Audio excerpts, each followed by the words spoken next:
Tout simplement louer ces réseaux à des clients. Je prends un exemple, moi je suis le fraudeur, je prends 2 de mes collègues, un collègue A et un collègue B, qui sont là. Alors le collègue A, il va tout simplement je vais lui dire: «Écoute, je veux tout simplement que tout ce qu'ils vont vouloir appeler à l'international, ils passent par moi». Donc je vends mes minutes d'appel que je dois payer normalement à la fin du mois. Alors j'ai un client A, j'ai un client B, C qui vont me payer pour pouvoir passer des appels internationaux. Bien sûr, le coût va être moindre. Si normalement le client devait payer 100 francs l'unité, je vais lui dire: «OK, je te facture ça à 50 francs l'unité». Alors, je vais faire ça le maximum possible. Beaucoup de gens vont commencer à l'utiliser. À la fin du mois, bah, il y a bien sûr une très grosse facture, mais je vais disparaître. Je ne vais jamais payer cette facture-là. Je vais aller en Indonésie ou dans un autre pays. Et ce qui va faire que l'opérateur va perdre énormément d'argent pour n'avoir aucun gain là-dessus. C'est ça qu'on appelle la fraude internationale sur le postpaid. Le Wangiri. Qu'est-ce que c'est que le Wangiri? Souvent, vous avez forcément déjà eu à voir des appels sur votre téléphone venant de numéros étrangers. C'est des numéros souvent qui sont dans des pays surtaxés, qui n'ont souvent pas la fibre, mais qui utilisent le satellite. C'est-à-dire que les appels ne passent pas par la fibre, comme le font actuellement, comme avec les CLI, ça passe par le satellite, ce qui fait que c'est extrêmement cher d'appeler dans ces pays-là. Ce qu'ils font, c'est qu'ils vont vous biper. Vous allez voir des numéros étrangers des pays que vous n'avez jamais, vous connaissez vraiment personne là-bas, qui vont vous biper et attendre que vous appellent. Souvent, ce n'est pas des gens qui vont le faire, c'est souvent des machines qui vont le faire. Ils vont biper des centaines de milliers de personnes et tout ce qu'ils vont rappeler, parfois c'est une voix que vous entendez, une voix bizarre, une voix féminine, une voix robotique, ils vont vous dire venez, on va faire tel, ou rappelez-nous, etc. Et si jamais vous rappelez, au lieu d'être facturé par exemple à 100 francs la seconde, vous allez être facturé à 10 000 francs la seconde. Et tout ce montant que vous allez utiliser, rien à dire allô, allô, allô, c'est qui? Pourquoi vous m'avez appelé? Ça fait que puiser votre consommation. Alors, ce que font ces gens-là souvent, c'est qu'ils ont, entre guillemets, des partenariats. Ce n'est pas des partenariats officiels, mais qu'ils vont aller prendre un abonnement de numéro sous-taxé là-bas pour utiliser ça pour faire ce type de fraude. Souvent, c'est ce que les opérateurs utilisent quand ils disent dans les jeux concours, envoyer un SMS sur ce numéro pour tenter de gagner tel ou tel. Ça, c'est la voie normale qui est utilisée. Sauf qu'eux, ils l'utilisent d'une autre manière, ce qu'on appelle le Wangiri. Donc, à chaque fois que vous verrez un numéro étranger qui vous appelle, qui vous a bipé depuis un pays inconnu, souvenez-vous-en, c'est ce qu'on appelle le Wangiri. Alors, Alors, le ça, site, oui, excuse-moi encore, hein. Juste oui, c'est que correct. j'ai remarqué que l'écran était figé. Vous ne voyez pas? Oui, on voit juste l'écran où il est marqué les fraudes les plus récurrentes en Afrique. D'accord. Et c'est cette image-là qui est toujours affichée à l'écran. Là, vous voyez toujours le même écran? Oui, oui, ça ne bouge pas. Ok, je vais arrêter le partage, je vais le partager pour voir. D'accord, ok.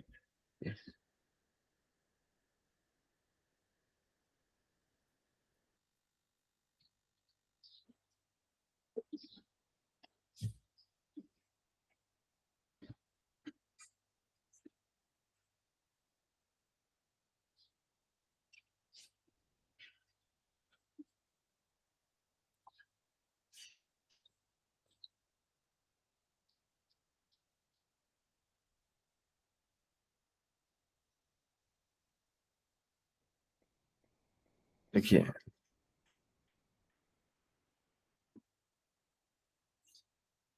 Là, vous voyez ou vous voyez toujours pas? Oui, oui, oui. Mais essaie de passer d'un slide à un autre. Comme ça, si on remarque c'est bon, on te laisse continuer à Là, avancer. je passe dans l'autre, c'est passé ou Non, c'est toujours figé. c'est figé? Oui. Ok, je vais me Bon, reconnecter. tu fais, essaie tu as fait partager écran. Oui. Hmm. Ok, je vais me reconnecter. Tout l'écran, oui. Vas-y. Hmm.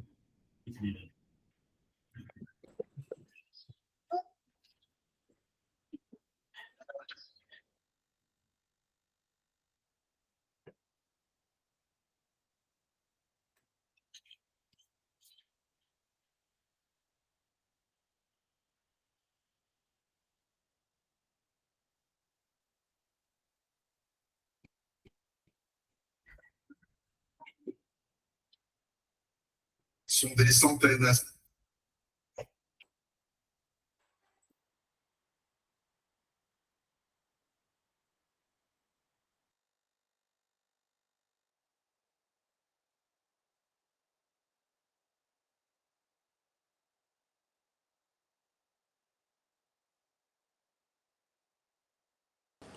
Allô? Oui, Papa Sir.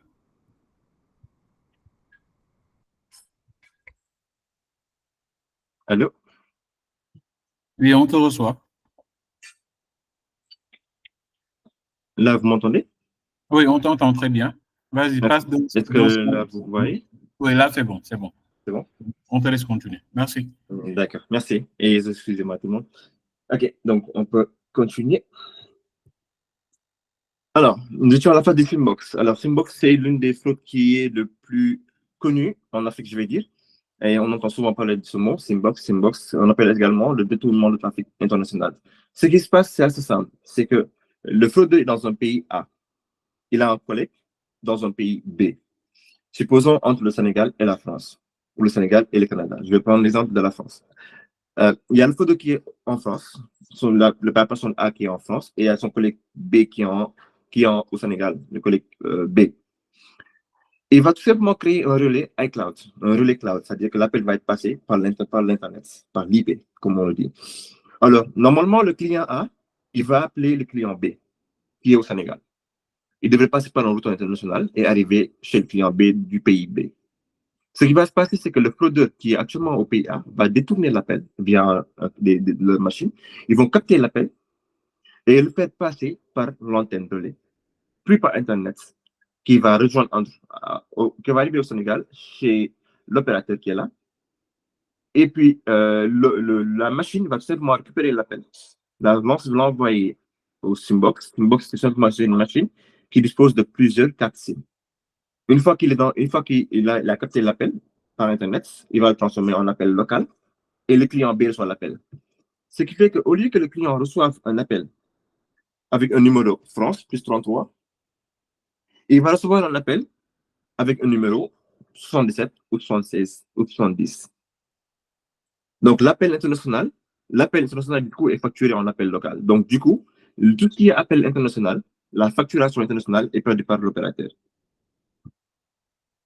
Donc, ce qu'on appelle le détournement trafic international. Donc, le client, il récupère l'appel, le fraudeur, il récupère l'appel, le fait passer par Internet, le transfert à l'autre pays, son collègue récupère l'appel, via l'Internet, bien évidemment encore, le transfert à son Simbox. Le Simbox utilise une des cartes SIM qu'il a achetées, qu'il a implémentée, qu'il a mis dans la machine et qui va faire un appel local à ce moment-là. Et donc, toute la partie internationale, c'est le fraudeur qui le récupère et ne paye que l'appel local.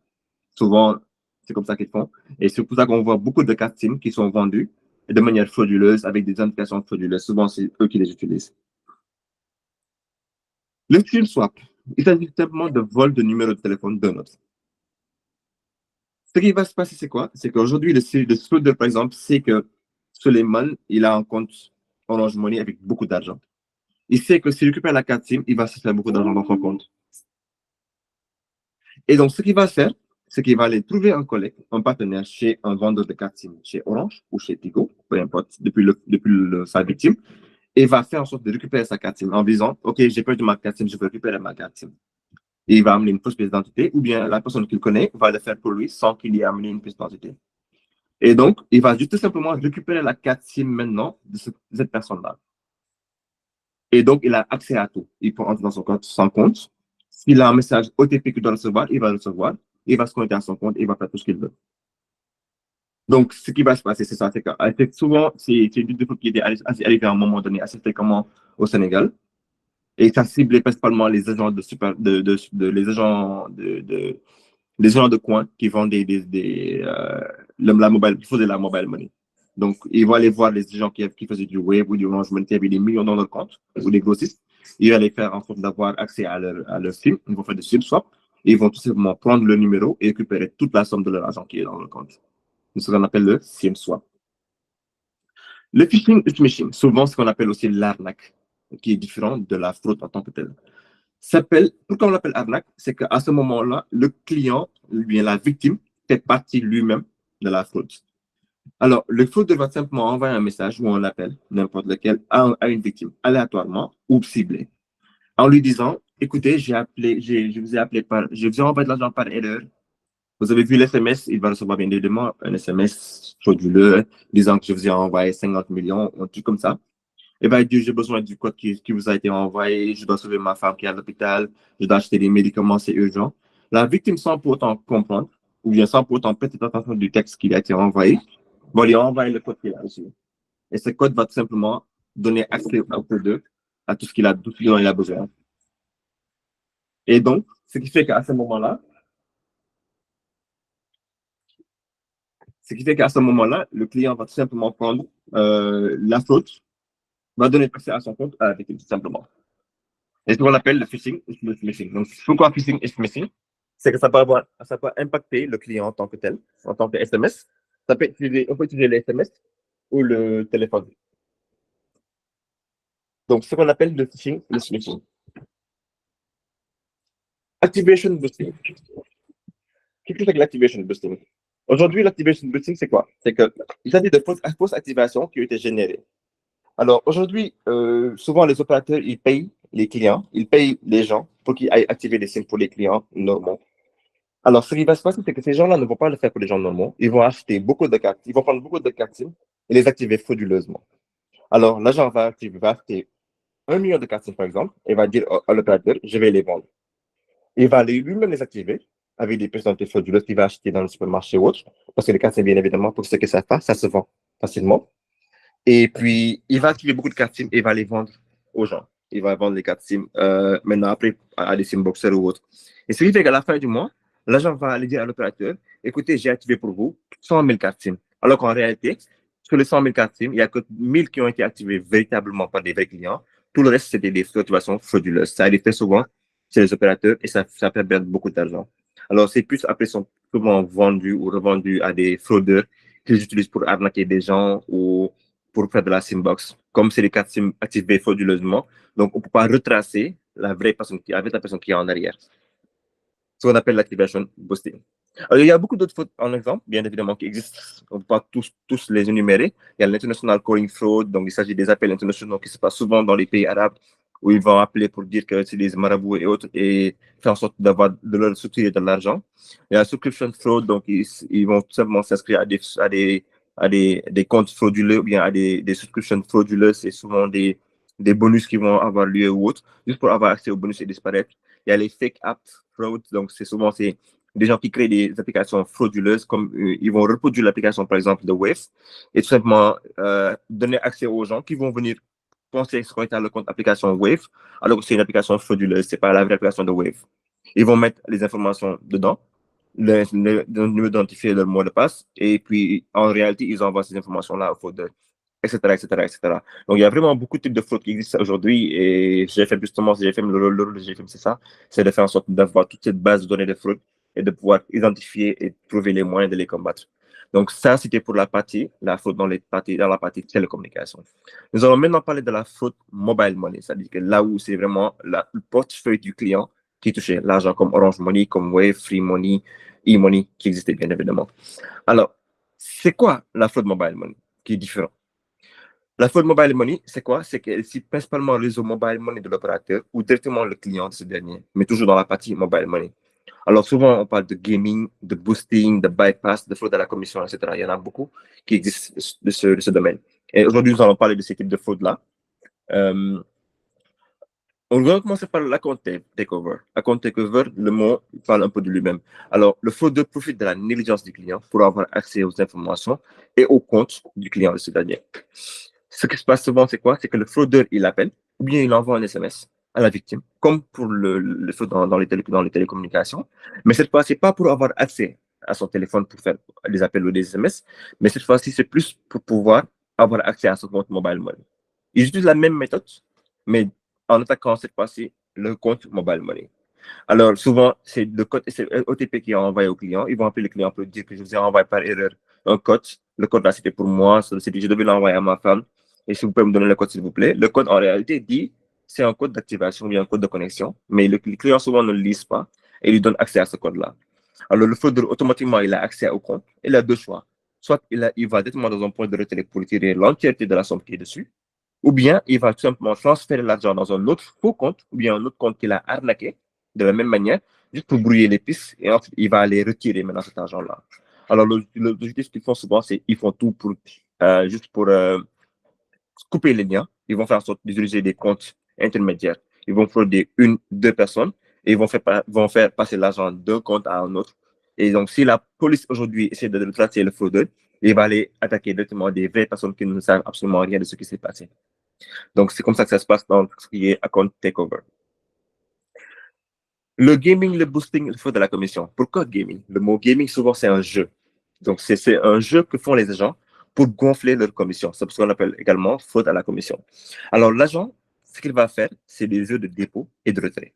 Il y a trois types qu'ils peuvent faire en général. Premier type, c'est qu'ils vont avoir un faux compte. Je suis un agent, je veux gonfler mes commissions, je crée un compte que j'appelle Fatou, avec une pièce d'identité de Fatou que j'ai volé quelque part. Je vais faire un dépôt sur le compte de Fatou et puis retirer la somme. Si on prend l'exemple de Wave, à chaque fois qu'on fait un dépôt ou bien un retrait, l'agent gagne des commissions. Donc, l'agent ne va faire qu'un jeu de dépôt et de retrait. Il dépose 1 million, il retire 1 million à 10 heures. À 11 heures, il fait encore un dépôt de 1 million et de 2 millions.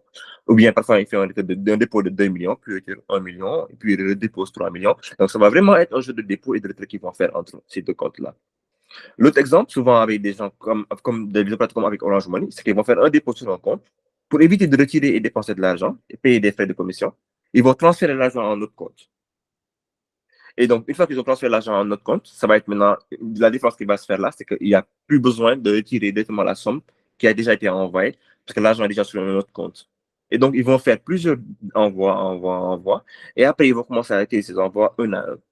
Ou bien les utiliser pour envoyer l'argent à une autre personne, à un client, un véritable client qui était venu pour faire un retrait. Maintenant, souvent, c'est comme ça que ça se passe. C'est un jeu de dépôt, de retrait et d'envoi, selon les circonstances ou selon l'opérateur, pour pouvoir maintenant jouer sur la commission et augmenter au maximum le gain en commission, ce qu'on appelle le boosting commission. Donc, ça, c'est ce qu'on appelle le boosting. Alors, dans ce même contexte, il y a aussi ce qu'on appelle le splitting cash-out et cash-in.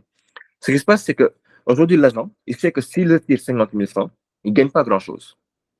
Et alors, il sait que s'il retire 100 000 francs, là, il gagne.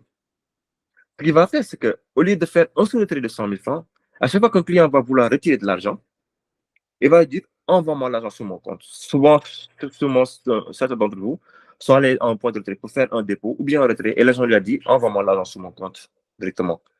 C'est ça en fait. Ils vont recevoir l'argent sur le compte, ils vont attendre d'avoir la somme dont ils ont vraiment besoin pour gonfler le maximum de commissions et ils vont retirer maintenant cette somme-là pour atteindre le palier qui leur donne le plus de commissions. Ça, c'est une option. L'autre option qu'ils ont aussi, c'est qu'au lieu d'attendre d'avoir la grosse somme, ils vont attendre d'avoir une certaine somme et puis ils vont commencer à le splitter en plusieurs cash-in, en plusieurs retraits. C'est qu'ils vont attendre d'avoir avoir des envois qui vont recevoir des dépôts, jusqu'à atteindre, par exemple, 100 000 francs. Ils vont faire des retraits de 10 000, 10 000, 10 000, 10 000, 10 000, 10 000, 10 000. Et cette de 10 000 là, c'est vraiment le palier qui leur donnera, par exemple, le maximum de commissions possible. Donc, souvent, c'est ce qu'ils font. C'est ce qu'on appelle le splitting cash-in, cash-out. Ça peut être du cash-in, ça peut être du retrait ou du dépôt. Ça peut être, ils vont splitter les dépôts ou splitter les retraits. C'est ce qu'on appelle aujourd'hui le splitting cash-out. Il y a aussi ce qu'on appelle le P2P charge bypass. C'est quoi? C'est que le client, là, l'agent n'intervient pas souvent. Parfois, l'agent intervient, parfois non. Ce qui se passe, c'est que le client, moi, je suis là. Je veux envoyer à ma femme de l'argent. Je suis à Dakar. Je veux envoyer de l'argent à ma femme qui est à Thiès. Au lieu de dire que si j'envoie de l'argent, je vais payer des frais d'envoi. Alors, pour ne pas payer de frais d'envoi, je vais lui donner accès à mon compte. Je donne accès à mon compte à ma femme. Donc, je vais dans une agence, dans un point de retrait ou de dépôt. Je fais un dépôt de 100 000 francs et je dis à ma femme, écoute, tu peux retirer l'argent. Ma femme retire l'argent. Elle aussi, elle va dans un point de dépôt et retire l'argent. Du coup, ce qui se passe, c'est quoi? C'est qu'il n'y a pas de frais de retrait. Souvent, ça se passe dans les opérateurs comme Wave qui, eux, ne facturent pas les dépôts ou le retrait. Parfois aussi dans les opérateurs comme Orange qui, pareil également. Donc, ils vont jouer sur un jeu de dépôt ou sur un jeu de retrait ou sur un jeu d'envoi. Donc, l'idée, c'est quoi? C'est de tout faire pour bypasser les facturations d'envoi ou les facturations de retrait ou les facturations de dépôt. Ce qu'on appelle le P2P charge bypass ou le cost bypass. L'UV boosting. Aujourd'hui, je pense que vous savez qu'aujourd'hui, les points de vente, ils ont besoin d'UV pour travailler. Les UV, c'est juste l'argent virtuel qu'ils ont dans leur compte qui leur permet de faire des dépôts ou de retrait aux clients. Quand il y a trop de dépôts, donc sa balance de dépôt, il descend et sa balance de retrait, il monte. Il faut qu'ils fassent l'inverse pour le rééquilibrer, ce qu'on appelle souvent le rééquilibrage. Ce que font les négociants souvent, c'est quoi? C'est qu'ils vont faire justement le même jeu que font les agents normaux.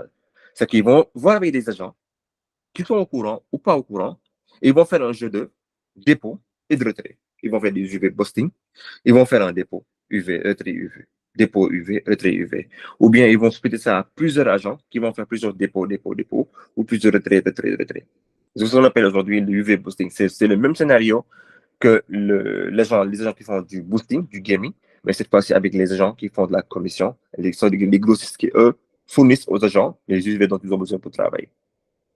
Ce qu'on appelle l'UV boosting. Alors, il y a beaucoup de types aussi de fraude sur la mobile money. Donc, il y a la surfacturation, il y a le remote cash out aussi, qui j'appelle le client, je lui dis ce que j'ai à lui dire, et je lui dis, écoute, donne-moi juste accès à ton compte, je fais ce qu'il y a à faire. Et puis, en réalité, c'est quoi? C'est que je vais attendre que tu me donnes accès à ton compte, je vais vider le compte. Donc, le remote USSD également, c'est qu'au lieu d'envoyer directement l'argent par compte, on fait de l'USSD pour éviter d'envoyer l'argent.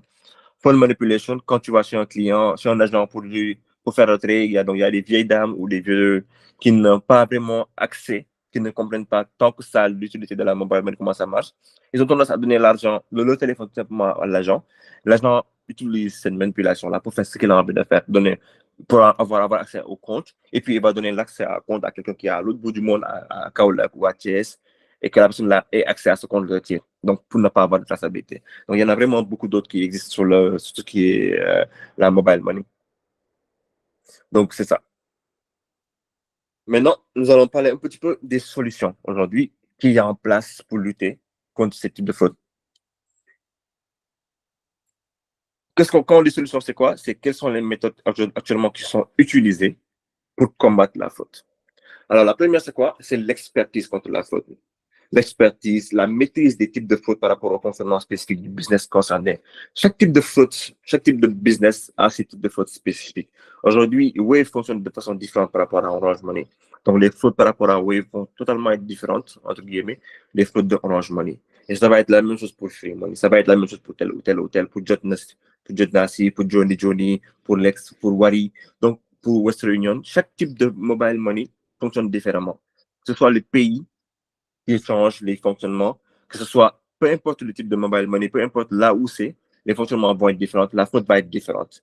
Donc, c'est une expertise déjà de base qui permet, en fait, qu'on puisse lutter contre la fraude. C'est justement l'expertise qu'il y a actuellement chez GFM. C'est que tous ces gens qui sont chez GFM, justement, possèdent cette expertise, maîtrisent différents types de fraude et ont travaillé avec beaucoup d'opérateurs différents dans plusieurs pays, plusieurs opérateurs. Et c'est cette expertise qui permet aujourd'hui de combattre la fraude. Après l'expertise, nous avons aussi les outils de lutte contre la fraude. Également, c'est un des secteurs de GFM. C'est la maîtrise seulement ne suffit pas. On a beau savoir conduire, être un expert, être chauffeur. Si on conduit une Toyota 1978, on ne pourra jamais dépasser Papa Hassan qui n'a jamais été un expert dans la fraude qui conduit une Lamborghini. C'est comme ça qu'on le voit en fait. Il faut aussi des outils qui accompagnent justement cette expertise, qui permettent aujourd'hui de pouvoir aller plus vite, de mieux comprendre. Et également, c'est vice-versa. L'outil seulement ne suffit pas. On a beau avoir une Lamborghini, si on ne sait pas conduire, on n'ira pas loin. Si on veut faire Dakar Saint-Louis avec une charrette, ça ne marchera jamais. Même si on est très fort, on connaît très bon, on ne va pas y arriver parce que le moteur de la charrette n'est pas assez puissant, comme je peux le dire. Donc, c'est également ça, l'outil, la fiabilité et l'efficacité également, et l'adaptabilité. Parce que les fraudeurs, c'est comme des antifraudeurs. C'est des justiciers et des anti-justiciers. Le justicier trouve le moyen d'attraper les bandits trouvent le moyen d'échapper au justicier. Donc, c'est un jeu de chat à la souris qui ne va jamais se terminer. L'idée, c'est maintenant de les freiner, de faire en sorte de les décourager et qu'ils changent et puis les fatiguer, retarder au fur et à mesure. Donc, en plus de outils, il y a aussi la prévention de la fraude. Pourquoi prévention? Aujourd'hui, les fraudeurs essaient d'avoir des coups d'avance sur les anti-fraude. Ils essaient de trouver tout le temps de nouvelles machines. Qu'est-ce qu'il faut faire pour déjouer? Ils vont se déplacer. Ils vont aller chercher des outils, des méthodes. Ils vont chercher eux-mêmes des experts. Ils vont contacter des fraudes analystes. Donc, ils vont vraiment faire tout pour attaquer les opérateurs, la mobile money, etc. L'idée maintenant, c'est de faire la prévention. C'est de pouvoir voir comment est-ce qu'on va au-delà d'eux et d'avoir un pied d'avance par rapport à eux. On sait aujourd'hui que les fraudeurs sont en train de se déplacer de point A vers le point B. Donc, on sait que forcément, si on les fatigue au point C, au point B, ils vont attaquer le point C. Donc, on va les attendre au point C. Donc, dès ils vont arriver au point C, on va les ramasser.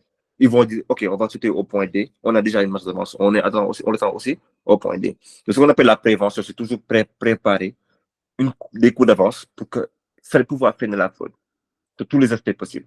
Et même souvent entre les opérateurs ou peu importe les opérateurs ou les agrégateurs, on lui dit souvent, avant de lancer votre business, commencez d'abord par étaler votre business plan et voir quelles sont les failles de fraude possibles. Parce que les fraudeurs n'ont pas de pitié. Alors, maintenant, s'adapter à la fraude. Pourquoi s'adapter contre la fraude? C'est quoi? C'est que, comme je l'ai dit, les fraudeurs s'adaptent à nous. Il faut qu'on s'adapte à eux. Donc, toujours aller de l'avant. Ce que aussi fait GSM, c'est ça. C'est qu'on s'adapte toujours à qu'est-ce qu'ils font actuellement. Il y a quoi de nouveau dans le marché? Quels sont les nouveaux produits qui existent? Qu'est-ce qu'ils ont utilisé récemment? Qu'est-ce qu'ils peuvent utiliser? Simbox, etc. Aujourd'hui, c'est les Simbox. Demain, il y a d'autres outils qui vont utiliser parce que la 5G va arriver. Et il y a d'autres types de trucs qui vont utiliser pour attaquer d'autres aspects de la fraude. Donc, toujours s'adapter par rapport à la fraude. En conclusion, aujourd'hui, la fraude, c'est un secteur qui est assez compliqué à gérer. Il demande beaucoup de connaissances, qui demande beaucoup d'outils, qui demande beaucoup d'expertise. Les fraudeurs n'arrêtent pas d'avancer. Ils ont toujours de nouvelles idées qu'ils vont mettre en place. Alors, les différents types de fraude, il y en a énormément. On ne pourra jamais en parler tout simplement dans une seule session. Il y a vraiment beaucoup de types de fraude qui existent. Aujourd'hui, GFM fait tout pour assembler une grosse base de données de plusieurs centaines de types de fraudes possibles. Et l'idée, c'est quoi? C'est préparer l'avenir, justement, de la télécommunication, l'avenir du mobile money. Aujourd'hui, nous voyons de plus en plus de banques qui font des liaisons entre le mobile money et la banque. Nous avons vu la CDAO qui vient de lancer son nouveau projet, qui est aussi une ouverture à nouvelle faille sur la fraude de la mobile money. Donc, tout ce qu'il y a à faire, justement, c'est de continuer vers l'expertise, vers les outils de lutte contre la fraude, vers les connaissances et l'adaptation par rapport à la fraude. Donc, voilà un peu ce que j'avais à dire sur la fraude. Donc, je vous remercie pour votre attention et je reste à disponibilité pour des questions par rapport à tout ça. Merci. Merci Papasan. Merci pour cette belle présentation. Alors, avant d'entamer la série des questions-réponses, nous allons juste faire une petite présentation de Global Fraud Management. Alors, Global Fraud Management est une entreprise spécialisée dans la fourniture de solutions pour la sécurité et la gestion des risques dans le secteur financier et dans la cybersécurité. Nos équipes sont composées d'experts dans la gestion de la fraude avec plus de 10 ans d'expérience pour la plupart.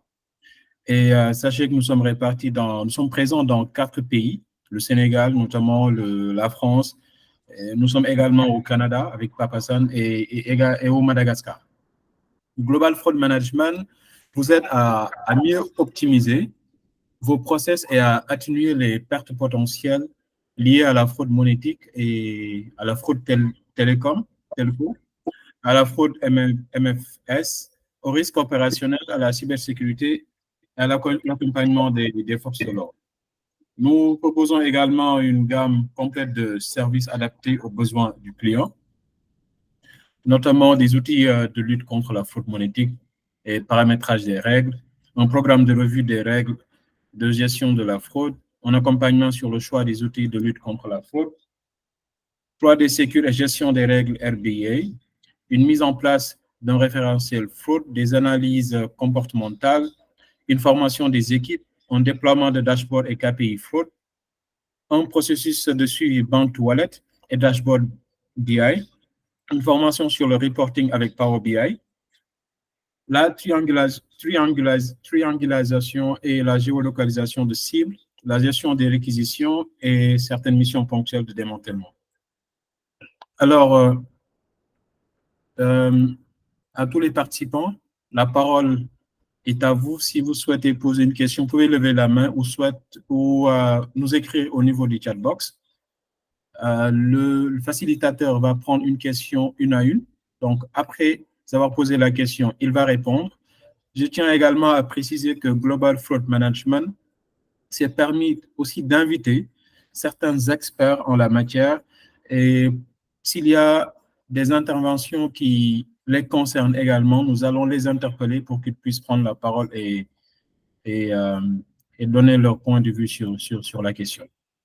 Donc, à tous les participants, si vous voulez prendre la parole, vous pouvez juste lever la main et poser votre question. Merci.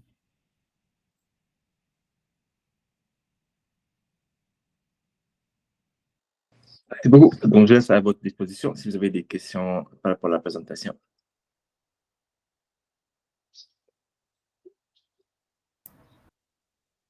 Alors, vous pouvez également laisser vos questions au niveau du chat box si vous voulez. Donc, les deux options sont prises et nous restons à l'écoute.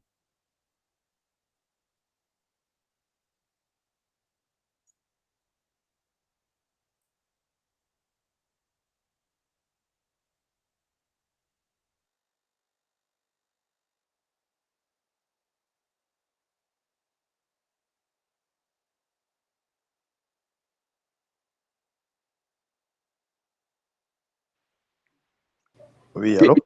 Oui. Oui, Oui, bonsoir. allez-y. Bonsoir. Oui. Ouais, une fois encore, merci pour l'excellente présentation. J'aimerais savoir si la plateforme GFM, c'est une plateforme déployée dans le cloud ou bien si c'est une plateforme qu'on peut avoir on-prem. OK. En fait, GFM actuellement, c'est plus un groupe d'experts. Donc, je vais laisser Suleiman développer là-dessus. D'accord. Alors, monsieur, votre question, c'est de savoir si GFM est déployé dans la plateforme et au niveau d'un cloud. C'est ça la question ou bien? Oui, Oui, c'est ça, en donc, fait, c'est ça la question. Oui, c'est déployé au niveau d'un cloud.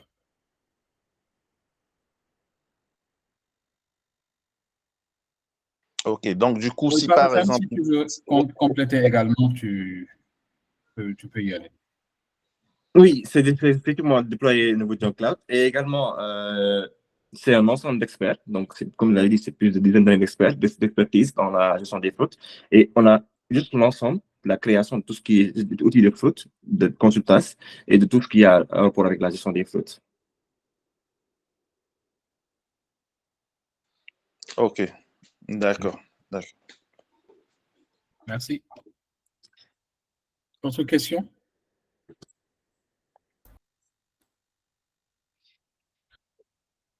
J'ai récemment aussi été questionné par rapport à des types de fautes qui existent dans d'autres pays, des anecdotes de fautes qui existent dans d'autres pays. Donc, avec GFM aussi, on a eu à tomber sur de notre côté, on a eu à tomber sur des fraudeurs qui étaient dans des prisons. Donc, c'était des prisons au Cameroun. Comme les prisonniers, entre guillemets, c'était une main-d'œuvre quasi gratuite. Donc, on leur payait peu et eux, ils étaient chargés, mais seulement non, de frauder les gens qui sont hors de la prison.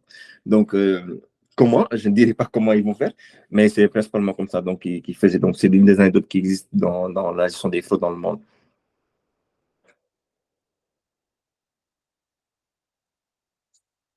Et bien évidemment, on peut enfermer des gens qui sont déjà en prison. Merci. Mm.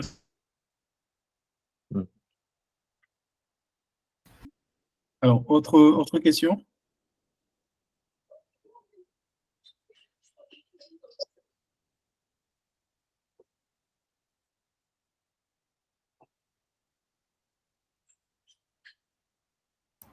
Ou bien, si vous voulez, vous pouvez juste allumer le micro et aller poser direct votre question, si vous voulez. Pas besoin de lever la main. Vous pouvez juste poser la question directement.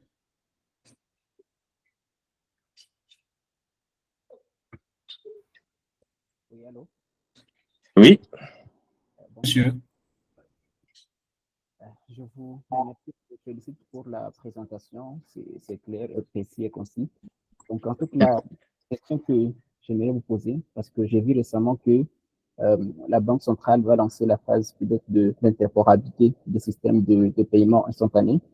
Donc, avec aujourd'hui, avec cet écosystème qui va mettre en place différentes entités, différentes plateformes, euh, c'est qui, qu'est-ce qui est mis en place pour garantir une confiance au niveau des acteurs pour, voilà. Parce qu'aujourd'hui, je pense que avant, on parlait plus de l'interbancarité. Voilà. Donc aujourd'hui, avec ce système-là, de l'interporabilité, donc nous aurons plusieurs acteurs, fintech, telco, banques qui vont être interconnectés. Donc, vous avez une idée en fait de côté sécurité, en fait, ce qui est implémenté pour protéger en fait la confiance, en fait. Parce que je pense que avec cet écosystème-là, ça va plus augmenter la fraude et aussi le blanchiment d'argent. Donc, voilà. Monsieur Hamadi, alors, je n'ai Ouais. pas voulu vous couper la parole. À mon niveau, j'avais mal à vous recevoir. Je ne sais pas si c'était le cas pour l'assistance également. Donc, J'ai pu entendre, c'était assez faible, mais c'est j'ai bon. pu quand même entendre D'accord. la oui. J'ai eu peu D'accord. de mal, mais j'ai quand même pu comprendre la question. Donc, si je comprends bien la question, tu veux savoir, vous voulez, excusez-moi, savoir, par rapport à la CEDEAO qui veut lancer son nouveau projet, quels sont les risques qu'il y a à encourir là-dessus et qu'est-ce qui est mis en place pour le moment pour ça? Effectivement. Vu que bon, c'est l'interopérabilité, quoi. Donc, Oui, nous je avons comprends bien. je ne sais pas si est-ce que lorsque j'ai posé la question, vous m'avez entendu ou pas. Mhm. Oui, je pense que j'ai entendu la question. Donc, par rapport à l'interopérabilité et quels sont les risques qu'il y a à encourir vu que ça va être plusieurs opérateurs qui vont être dessus et donc ça ouvre bien évidemment plusieurs portes. Et qu'est-ce qu'il y a Ouais, mis en place? Oui. Donc, bien effectivement. évidemment, pour le moment, on travaille déjà chez Global Business, pour Global Fraud Management, pour voir comment pouvoir les aider là-dessus. Mais pour le moment, nous ne savons pas exactement qu'est-ce qu'ils ont mis en place pour se préparer contre la type de fraude. Bien évidemment, quand on dit interopérabilité, on dit égal interfraudabilité. Je m'explique, c'est que dès le moment où il y a une interconnexion entre deux entités différentes, ce qui veut dire que ça double les portes, voire ça quadruple les portes d'entrée et de sortie. Ce qui va faire quoi, c'est qu'aujourd'hui, le risque qu'ils ont encourir, bien évidemment, on va faire appel tout à l'heure à deux experts qui s'appellent Abdelkarim, qui en a pu inviter, qui est un expert dans le domaine de la fraude bancaire, qui pourra également élargir un peu le sujet là-dessus. Mais ce qui va se passer, c'est qu'aujourd'hui, ça ouvre beaucoup de possibilités de fraude pour chaque opérateur et également pour l'interopérabilité. Je pense que vous connaissez à un moment donné Change, qui était récemment arrivé sur le marché, qui permettait justement, entre guillemets, une espèce d'interopérabilité entre les deux, entre plusieurs services de mobile money. Donc, on avait la possibilité de changer son compte Orange Money vers Wave, Wave vers Orange Money, Free Money vers Orange Money, etc. Et bien évidemment, ça va être quelque chose de similaire à ça qui va se passer avec la CDAO. Mais là, la différence va être que ils ont plus d'outils, bien évidemment, mais ça ouvre beaucoup plus de types de fraude. Et comme je l'ai dit tout à l'heure, chaque opérateur est différent de son fonctionnement.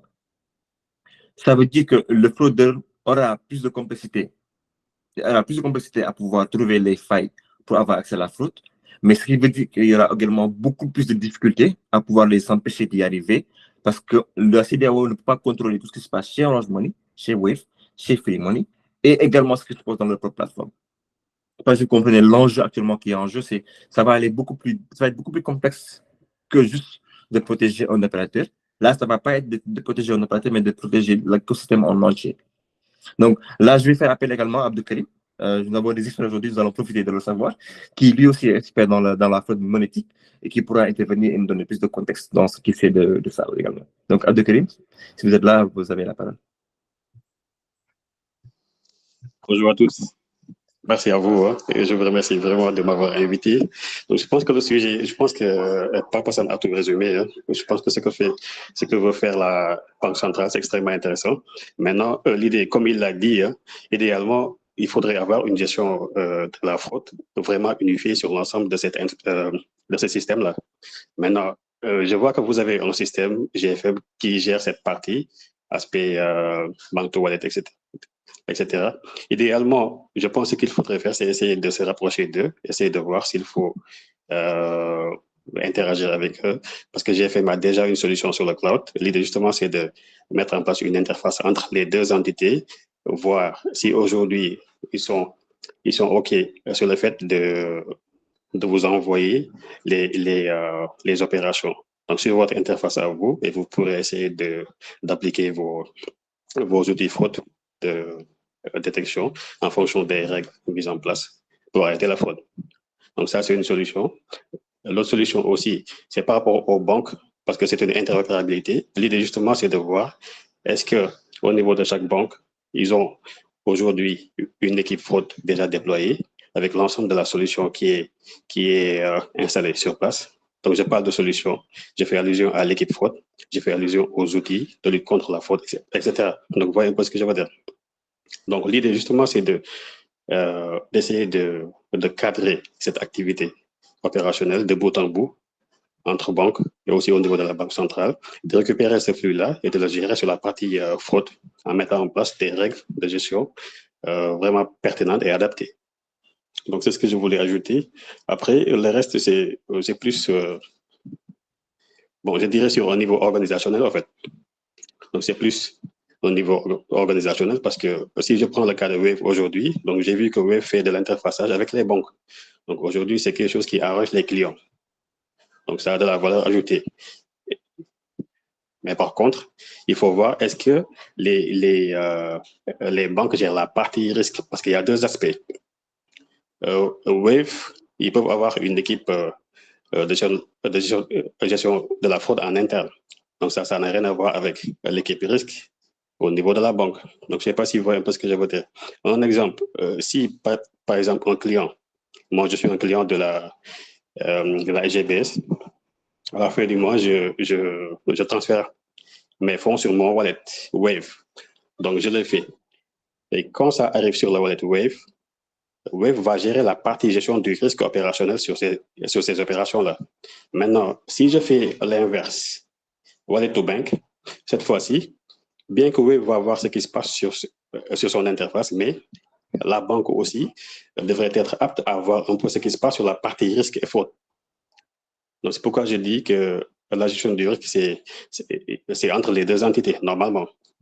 Maintenant, strictement par rapport à ce que veut faire la Banque centrale, l'idée, justement, c'est de mettre en place ce petit framework entre les deux. Idéalement, c'est comme ça que je vois la chose, parce que si on le gère d'une part, donc on risque de rater l'autre. Et comme l'a si bien dit Papasan, la fraude, elle bouge au fait. Parce que souvent, ceux qui font la fraude, c'est des ingénieurs, c'est comme vous. Hein. Donc, ils savent exactement c'est quoi le mode opératoire, c'est quoi l'essai implémenté au niveau des règles. Et comme on dit souvent dans le secteur de la fraude et du risque, donc souvent, ce sont des analystes de fraude reconvertis. Donc, juste pour assurer le fait qu'aujourd'hui, ils savent exactement ce qui se passe et comment le contourner. Donc, voilà en gros ce que je voulais ajouter en tant que invité. Hein. Et je vous encourage aussi. Je pense que votre intervention a été extrêmement intéressante, Papasan. Et je vous remercie. Merci beaucoup. Merci beaucoup pour l'intervention. Je pense que c'est vraiment une question qui est assez intéressante. Juste pour illustrer le tout, pour les autres qui peut-être n'ont pas totalement compris ce dont on parle, n'hésitez pas si vous avez également des questions. Donc, pour essayer de schématiser un petit peu ce qu'on vient d'expliquer, c'est un peu ça. Imaginez aujourd'hui que la plateforme soit ça. Donc, ce qui va se passer, c'est qu'on a un opérateur. On a les trois opérateurs qui vont être là. Supposons, là, on a Orange Money.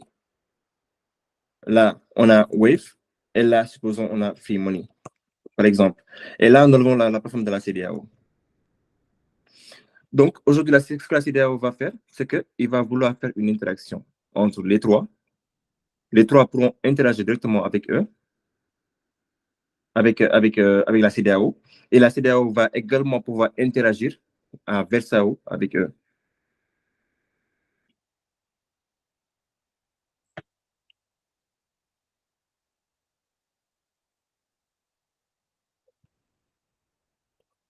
Donc, eux, ils vont vouloir interagir avec eux également.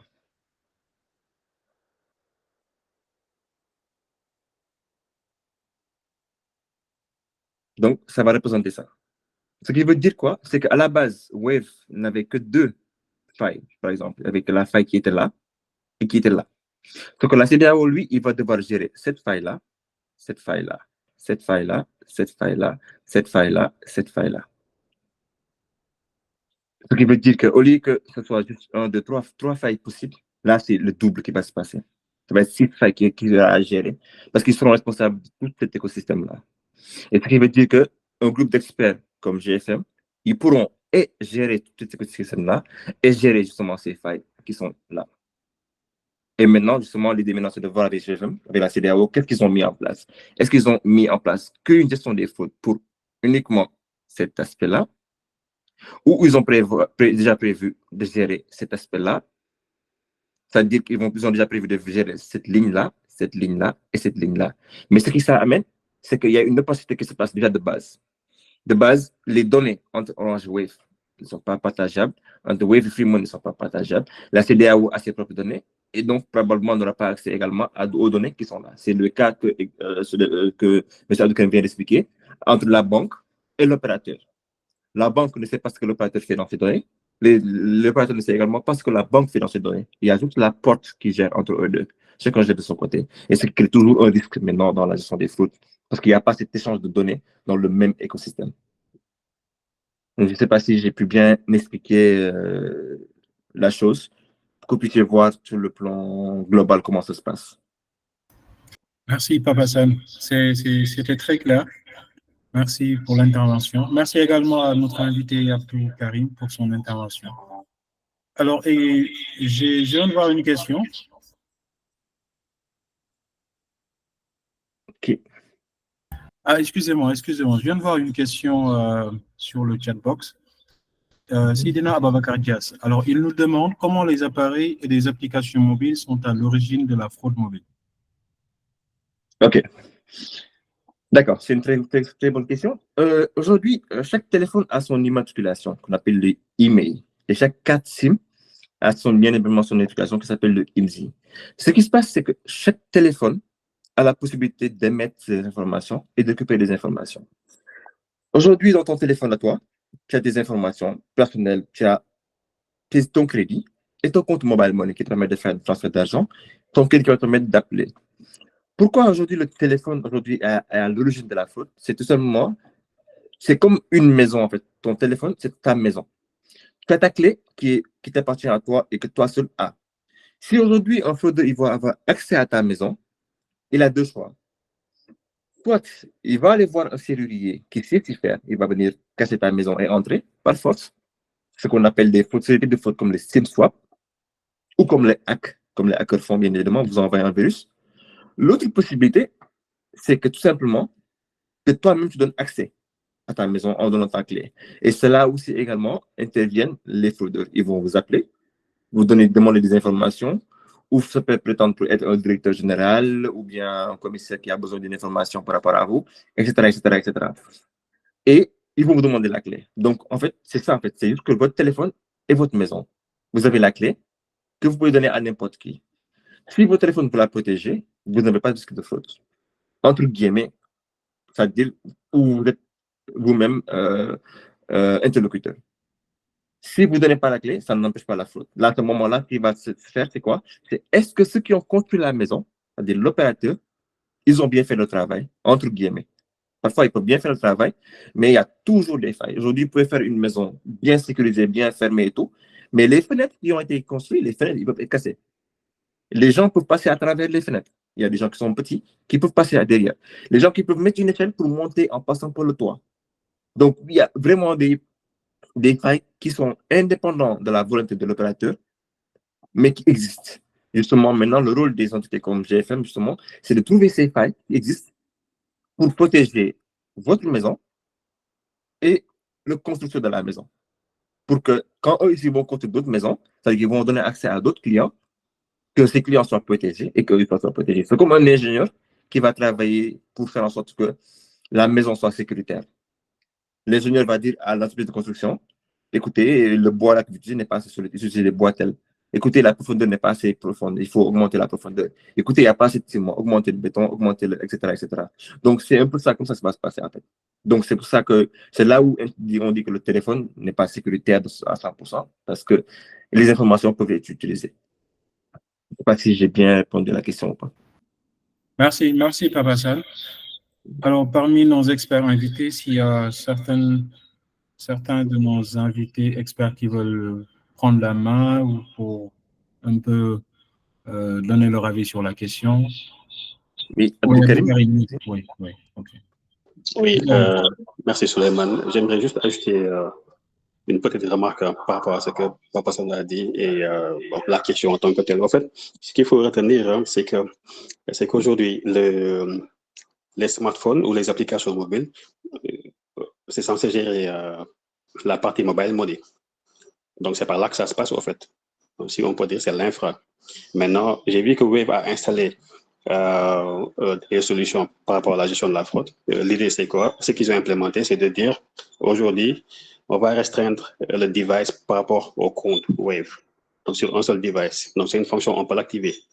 Donc, ça réduit énormément les risques de fraude sur le compte. Deuxièmement aussi, il y a le code PIN. Mais comme vous le savez, ça ne suffit pas, en fait. Alors, pour moi, je pense que Papa San a fait le schéma tout à l'heure. Donc, ça représente réellement les risques, en fait, parce que les risques, c'est ce qui se passe sur le smartphone en tant que tel, mais il y a un risque opérationnel. D'où quittent les opérations et d'où elles arrivent. Donc, là aussi, il faut le gérer. Donc, je donne un cas, par exemple, par rapport à ce que veut faire la Banque centrale, l'interopérabilité de wallet, bank-to-bank, etc. Donc, l'idée, par exemple, moi, je peux être un employé en interne. Donc, je peux faire le schéma de fraude en interne et inscrire mon compte sur le système. Dans ce cas-là, ce que ça veut dire, c'est que j'aurai un numéro Wave valide et le rattachement sur un compte Wave valide. Et donc, je peux faire des opérations sur le compte d'un client réel, alors que je ne suis pas le vrai propriétaire du compte. Et dans ce cas de fraude-là, c'est complexe, c'est vrai, parce que avant ça, il y a un code PIN et autres, mais je pense que vous l'avez raté. Papa s'en avait expliqué un schéma de fraude appelé le SIM swap. Et dans ce SIM swap-là aujourd'hui, donc je peux changer de numéro, rattacher au compte Wave et recevoir les informations d'authentification, à savoir le code SMS envoyé à but unique. Et dès que j'ai ce code-là, donc je peux changer le mot de passe et donc accéder au compte Wave. Donc c'est pourquoi je disais, ce que fait Wave, c'est bien, mais ça ne suffit pas. Parce qu'il y a le volet opérationnel, en fait, d'où arrive l'argent et d'où ça va aller. Donc, Wave va seulement gérer sa partie risque, c'est normal, mais les autres entités, comme par exemple la Banque centrale ou les banques aussi, doivent avoir ce système-là de gestion de la fraude. Maintenant, vous, ce que vous faites, c'est là où c'est intéressant. Je pense que Papa San l'a dit. Donc, si vous pouvez avoir accès à ces infos-là interbancaires, donc idéalement, vous avez accès aux historiques de transactions. Et donc, vous pouvez appliquer votre gestion de la fraude là-dessus et limiter la casse, si on peut appeler ça comme ça. Merci. Merci beaucoup, hein. C'est une très bonne intervention et ça me permet même de rebondir sur ça. C'est qu'aujourd'hui, le principal défi qui empêche aujourd'hui de vraiment fatiguer la fraude, c'est justement cette interconnexion entre toutes ces entités qui sont aujourd'hui régies dans la fraude. Aujourd'hui, Wave a un souci par rapport à la fraude, c'est quoi? C'est que Wave est incapable de pouvoir avoir accès aux informations téléphoniques du client. Donc, tout à l'heure, la question justement qui disait comment est-ce que le téléphone il donne accès à la fraude, c'est qu'aujourd'hui, sans les informations du téléphone, ça va être compliqué d'arrêter la fraude. Donc, le mobile money et les télécos doivent fusionner. Mais sauf que les fraudeurs n'attaquent pas un seul opérateur, ils attaquent tout le système. Parce qu'un fraudeur ne va pas se dire, OK, je vais prendre que Wave. Non. Il va attaquer Wave, Orange Money, Free Money, le télécom, il va arnaquer. Il va tout faire en même temps. Quand la CDO va arriver, il va aussi attaquer la CDO en même temps que tous les opérateurs. Alors, aujourd'hui, chaque entité de Wave ne pas dire, je vais gérer la fraude de tout le monde. Non. Orange Money ne pas dire, je vais pas gérer la fraude de tout le monde, etc. Mais par contre, GFM peut se dire, je vais aider tout l'écosystème. Et donc, en ayant les données de tous les écosystèmes, de tous les intervenants justement de la fraude, ça permet justement d'avoir un écosystème solide de gestion de la fraude. Parce que aujourd'hui, le fraudeur qui utilise un téléphone A pour frauder Suleiman, qui est chez Orange, il va aussi utiliser son téléphone pour frauder Abdelkarim, qui est chez Free. Il va aussi utiliser, attaquer LH, qui vient d'arriver, bonjour à LH, via son compte Wave. Et donc, GFM pourra voir que c'est la même personne qui a attaqué Suleiman, a attaqué Abdelkarim, a aussi attaqué LH, mais sûrement il va attaquer Mamadou, va attaquer Gérard, va attaquer Hassan, va attaquer Ibrahim. Et donc, c'est là où on dit prévention. Automatiquement, ça permet de prévenir et de réduire au maximum le risque de fraude. Merci Papa San. Alors, ce fut très enrichissant, ce fut intéressant également d'en apprendre sur les aspects liés à la fraude. Nous venons de faire 1 heure de temps et la session a été programmée pour 1 heure. Donc, nous allons devoir arrêter la session et peut-être nous donner rendez-vous prochainement. S'il y a d'autres questions, nous allons laisser Je viens de laisser en commentaire l'adresse mail de Global Fraud. Donc, vous pouvez également nous écrire là-bas. Et naturellement, pour les autres sessions, on ne manquera pas de vous envoyer des messages. Donc, on a déjà vos contacts par mail. Et ce fut un plaisir. Donc, Pabasan, merci à toi. Merci Avec plaisir. pour la présentation. Merci pour tout ce qu'on a pu apprendre aujourd'hui. Et merci également à tous les participants. Donc, un dernier mot, Pabasan? Je pense que on a pu vraiment partager un bon moment ensemble, hein, et n'hésitez pas, si vous avez des questions, comme l'a dit Suleiman, peu importe dans le domaine, que ce soit sur la fraude, sur la cybersécurité, qu'on ne fait pas seulement la fraude mobile money telco, la cybersécurité, le banking, donc dans tous les domaines liés à la fraude et la cybersécurité. Si vous avez des questions, si vous avez besoin d'éclairage, si vous avez besoin qu'on vous aide à mettre en place des systèmes de fraude, des systèmes anti-fraude dans votre entreprise ou autre, n'hésitez pas à contacter GFM. Merci. Alors, je vous laisse juste le lien de notre compte LinkedIn. Comme ça, vous pouvez également nous écrire là-bas et nous ne manquerons pas de vous revenir. Donc, je viens de laisser ça en commentaire. Je nous laisse juste 1 minute avant de quitter la session. Merci, également. Merci. Merci à tous et à bientôt. Merci à tous pour votre présence.